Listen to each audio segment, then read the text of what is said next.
தமிழ் சினிமாவின் மண் வாசனையை உலகம் முழுவதும் கொண்டு சென்ற இயக்குனர்தான் பாரதிராஜா.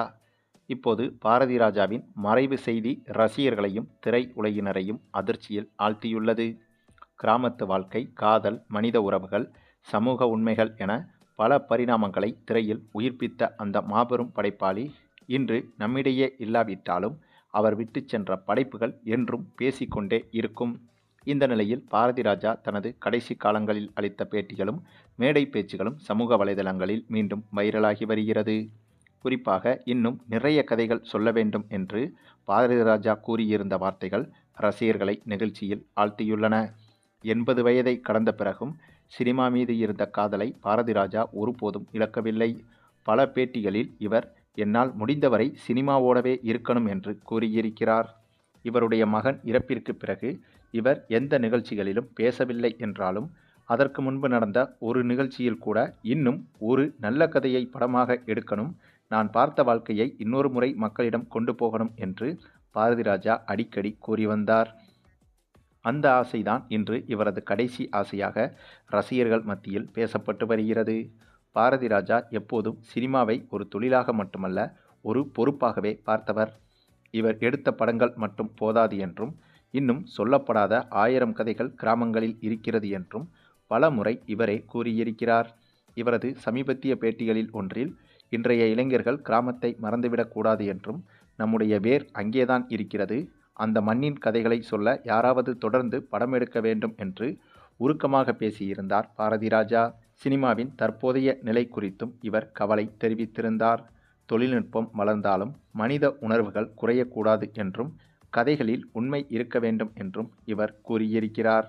பாரதிராஜாவின் நெருங்கிய வட்டாரங்கள் கூறுவதன்படி புதிய தலைமுறையுடன் இணைந்து இன்னும் சில படைப்புகளை உருவாக்க வேண்டும் என்ற ஆர்வம் இவருக்கு கடைசி வரை இருந்ததாக சொல்லப்படுகிறது.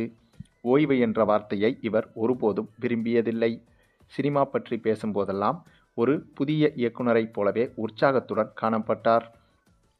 பாரதிராஜா அறிமுகப்படுத்தியவர்களில் மிகவும் முக்கியமானவர்கள் யார் என்று பார்த்தால் ராதிகா, ரேவதி, ராதா, ரஞ்சனி, நெப்போலியன் உள்ளிட்ட பல திறமைசாலிகளை அறிமுகப்படுத்தியதே பாரதிராஜா தான்.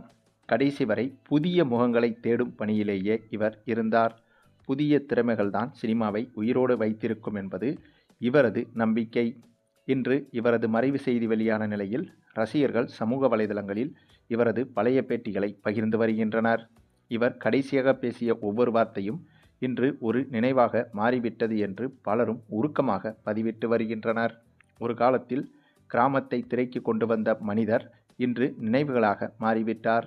ஆனால் இவர் சொல்ல நினைத்த கதைகளும் இவர் விதைத்த கனவுகளும் இவர் உருவாக்கிய கதாபாத்திரங்களும் தமிழ் சினிமா இருக்கும் வரை அழியாது என்பதில் எந்த சந்தேகமும் கிடையாது.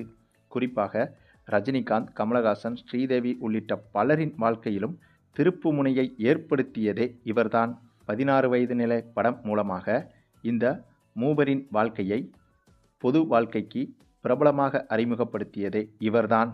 மேலும் பாரதிராஜா இப்போது மறைந்திருக்கலாம், ஆனால் இவர் உருவாக்கிய உலகம் இன்னும் உயிரோடு தான் இருக்கிறது. அதுவே இந்த மகத்தான கலைஞரின் உண்மையான படைப்பாகும். மேலும் பாரதிராஜாவை பற்றி இன்னும் எவ்வளவோ விஷயங்களை சொல்லி பாராட்டி கொண்டே போகலாம். அதிலும் குறிப்பாக சினிமா மீது எந்தளவுக்கு காதல் கொண்டவரோ அதே போல இவர் பொது வழியில் நன்மை செய்வதிலும் ஆர்வம் கொண்டவர். அது அவ்வளவாக தெரிவதில்லை.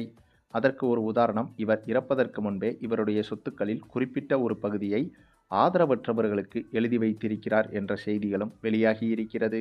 இவரது மனைவி, மகள், மகன், குடும்பம் இவர்களுக்கு சில குறிப்பிட்ட சொத்துக்களை கொடுத்திருந்தாலும் அதையும் தாண்டி சில சொத்துக்களை ஆதரவற்றவர்களுக்கு எழுதியே கொடுத்திருக்கிறாராம் பாரதிராஜா. அந்தளவுக்கு நல்ல உள்ளம் படைத்தவர்தான் இவர். சரி, பாரதிராஜாவின் இந்த ஒரு மறைவு குறித்து உங்களுடைய கருத்துக்களையும் கமெண்டில் தெரிவிங்க. மேலும் இந்த வீடியோ பிடிச்சிருந்தா லைக் பண்ணுங்கள், மற்ற அனைவருக்கும் ஷேர் பண்ணுங்கள், மறக்காமல் நம்ம சேனலை சப்ஸ்கிரைப் பண்ணுங்கள்.